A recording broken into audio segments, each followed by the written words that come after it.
तो चलिए सबसे पहले मैं आपको बताता हूँ, इसको कहते हैं धरती की संजीवनी। एक ऐसा प्राणायाम जो आज के तनाव भरे समय में हर एक के लिए प्राणायाम अब मस्ट होना चाहिए। ये वो प्राणायाम है जो पेट और पाचन को सही रखता है। बिल्कुल सही कहा गया है कि पेट साफ तो सब रोग माफ। जितने भी रोग हैं ना पेट के, एसिडिटी, डायबिटीज, कब्ज, अपचन या गैस्ट्रिक ट्रबल्स, ये सब इससे ठीक होते हैं। कपालभाति का अर्थ होता है, कपाल मतलब मस्तक, भाति मतलब चमकना। क्योंकि कपालभाति में हम लगातार दोनों ही नासिका से सांस को घर्षण का आवाज करते हुए बाहर फेंकते हैं और उसमें हमारी श्वास की गति जो है वो तेज होती है, जिसकी वजह से उतने ही मात्रा में प्राण हमारे ज़्यादा फ्लो होते हैं ब्रेन की तरफ। इसलिए कपालभाति को कहा गया है यूनिक ब्रेन टॉनिक। बहुत ही सुंदर प्राणायाम है ये, एकाग्रता को बढ़ाने के लिए और याददाश्त शक्ति को बढ़ाने के लिए। इसके अलावा कपालभाति पहले आपको करके दिखाता हूँ, फिर हम और आगे देखेंगे इससे फायदों को।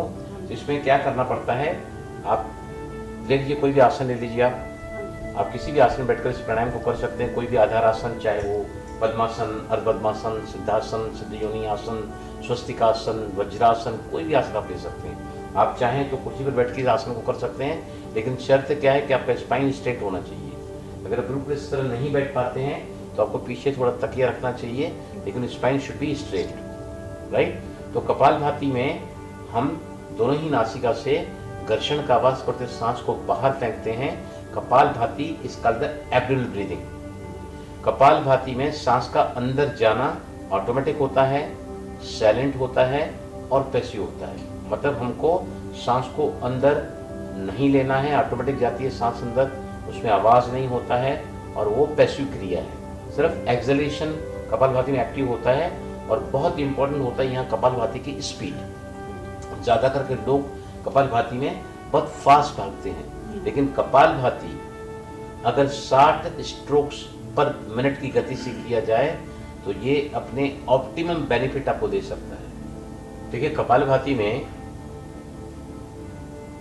सबसे पहली बात, हथेलियां कभी नीचे की तरफ ना हो। इससे ऊर्जा का अधोगमन होता है। ऊर्जा नीचे की तरफ चक्रास में जाती है तो विकर्म और विकारी होते हैं। ऊर्जा ऊपर के चक्रास में फ्लो होती है, तो उसके लिए हथेलियां हम ऊपर की तरफ रखें। और चाहें तो आप है ना कोई भी मुद्रा से बना सकते हैं। जो भी आपको रोग है, अलग अलग लोगों के लिए अलग अलग मुद्राएं होती हैं, उस मुद्रा में भी आप प्राणायाम कर सकते हैं।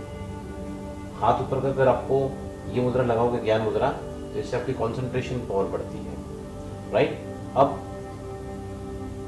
1 सेकंड में 1 स्ट्रोक, 1 मिनट में 60 स्ट्रोक गति से कपालभाति की मोस्ट आइडियल स्पीड होती है, जहां पर हम कपालभाति से सिर्फ नाभि चक्र को एक्टिवेट नहीं करते हैं, लेकिन नाभि चक्र के नीचे जो होता है स्वाधिष्ठान चक्र बैक साइड में, और मूलाधार नीचे की तरफ होता है, मलद्वार और मूत्रद्वार के बीच में, वहां तक उसका इफेक्ट जाता है। तो कपालभाति की स्पीड 60 स्ट्रोक पर मिनट, दोनों नासिका से घर्षण का आवाज, फोर्स हो, जहां रिदम हो और कंसिस्टेंसी हो, लगातार आपको सांस को बाहर फेंकना है। करना उतना ही है जितना कंफर्टेबली कर सकें, क्योंकि every action in yoga is called relaxation. अगर रिलैक्स नहीं है तो आप जो कर रहे हैं ना वो अपनी विधि से आपको होगा ही नहीं, राइट। देखिए मैं आपको करके दिखाता हूं। आंखें बंद कर लें, ध्यान को मूलाधार चक्र पर रखें, दोनों ही नासिका से घर्षण का आवाज करते हुए सांस को बाहर फेंकें। यहाँ सांस का अंदर जाना ऑटोमेटिक, साइलेंट और पैसिव है। स्पीड 60 स्ट्रोक्स पर मिनट। पहले देख लें।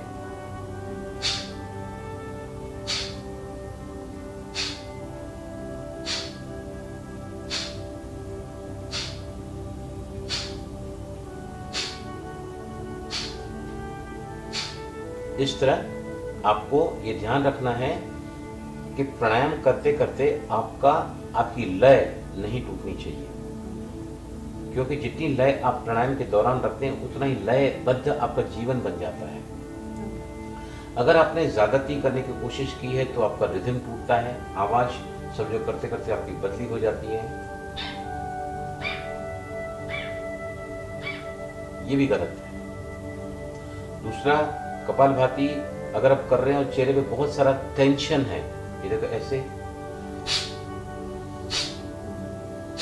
क्योंकि कपालभाति में ब्लड रश हो रहा है 6 दफा ज्यादा ब्रेन की तरफ, तो आपको बिल्कुल ही रिलैक्स फोरहेड रखना है। रेडी? चलिए करें मेरे साथ में।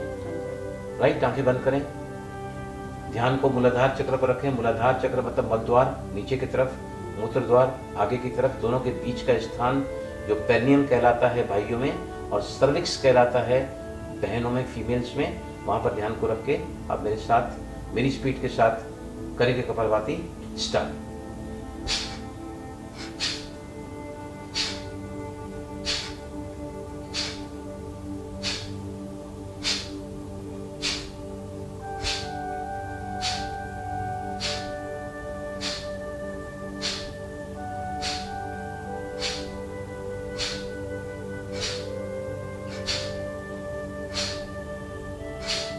रिलैक्स। इस तरह कपालभाति आप शुरुआत में, वैसे इसका समय रोज के अभ्यास में होता है 5 मिनट, स्ट्रोक्स होते हैं 300, लेकिन अगर आप एक साथ इतना शुरुआत में नहीं कर पाते हैं तो कपालभाति आपको 3 या 6 साइकिल्स में करनी होती है। पहले 10 स्ट्रोक लिए या 20 स्ट्रोक लिए, सेकंड साइकिल में स्ट्रोक लिए, थर्ड में 20 लिए, चौथे में 20 लिए, फिर धीरे धीरे करके आप नंबर ऑफ स्ट्रोक्स पर साइकिल में बढ़ाते जाएं और फिर ये ध्यान रहे कि पहला स्ट्रोक पहली साइकिल का और आखिरी स्ट्रोक आखिरी साइकिल का, उसका जो लय होना चाहिए, उसका जो रिदम होना चाहिए, उसका जो फोर्स होना चाहिए वो यूनिफॉर्म हो। That's very important condition.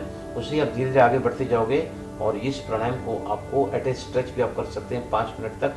60 minute का समय होता है, इसकी वजह से मास्टर की प्राणायाम कहलाता है कपालभाति।